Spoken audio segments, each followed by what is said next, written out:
ఆంధ్రప్రదేశ్ రాష్ట్రం గడిచిన 2 సంవత్సరాలుగా తీవ్రమైనటువంటి అధోగతి పాలవుతూ ఏదైతే పురోగతి సాధించాల్సినటువంటి రాష్ట్రం తిరోగమనం దిశగా వెళ్తూ ఉంటే ఆ 2 పత్రికలు మాత్రం ఇక్కడేదో అసలు పొడి చేశారు, పగలు తీసేశారు అన్న కోణంలో హెడ్డింగ్లు పెడతాయి.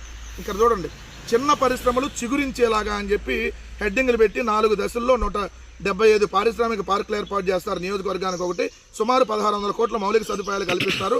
ఏదో ఇప్పటికే 848 మందికి 261 ఎకరాల కేటాయింపు, 2.5 లక్షల మందికి ఉపాధి లక్ష్యం అని చెప్పి హెడ్డింగ్ పెట్టి రాశారు కదా.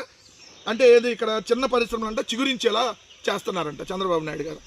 ఎందుకు ప్రజలను మోసం చేస్తారు చంద్రబాబు నాయుడు గారు? మీరు అధికారంలోకి వచ్చిన తర్వాత కేంద్ర ప్రభుత్వం పార్లమెంట్ సాక్షిగా చెప్పినటువంటి వివరాల ప్రకారం 18 నెలల్లో అంటే 1.5 ఇయర్లోనే రాష్ట్ర వ్యాప్తంగా 3041 ఎంఎస్ఎంఈ యూనిట్లు మూతబడ్డాయి, 39,327 మంది ఉపాధి కోల్పోయారని చెప్పి క్లియర్గా కేంద్ర ప్రభుత్వం ఇచ్చినటువంటి డేటా. అంటే మీరు అధికారంలోకి వచ్చినాక 3041 ఎంఎస్ఎంఈలు మూతబడి దాదాపు 40,000 మంది ఉపాధి కోల్పోతే మీరేమో ఇక్కడ హెడ్డింగ్లు ఈనాడేమో చిన్న పరిశ్రమలు చిగురించేలా అదరహో బెదరహో. ఎందుకు ఇవన్నీ అబద్ధాలు ప్రజల్ని? రెండోది,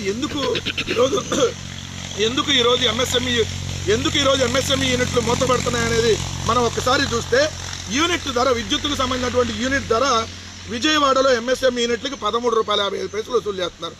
అదే తమిళనాడులో అయితే కేవలం ₹7 నుంచి ₹8 మధ్యలోనే. మరి ఇక్కడ ఈ విధంగా ఒక్క యూనిట్కి ₹13.5 వసూలు చేస్తామంటే ఎక్కడ ఎంఎస్ఎంఈ యూనిట్లు కోలుకుంటాయి? 2 వందలాది కోట్ల రూపాయల ఎంఎస్ఎంఈ యూనిట్లకి బకాయిలు పెట్టాడు చంద్రబాబు నాయుడు గారు, అవి చెల్లించినటువంటి పరిస్థితి. ఇలా ఉంటే ఇంటికి ఒక పారిశ్రామికవేత్త కాదు కదా, ఇంటికి ఒక భిక్షగాడు తయారవుతారని చెప్పి ఈరోజు ఎంఎస్ఎంఈ యూనిట్లు సంబంధించినటువంటి వాళ్ళు చెప్పి వాళ్ళు ఈరోజు బాధపడతా ఉంటే ఇక్కడ మీరు పెద్ద పెద్ద హెడ్డింగ్లు పెట్టి ఏదో అద్భుతంగా చేసేస్తున్నాం అనేటటువంటి బిల్డప్ ఇచ్చి 2 పత్రికలు సర్వనాశనం చేస్తూ ఉన్నాయి రాష్ట్రాన్ని మాత్రం క్లియర్గా అర్థమవుతాం.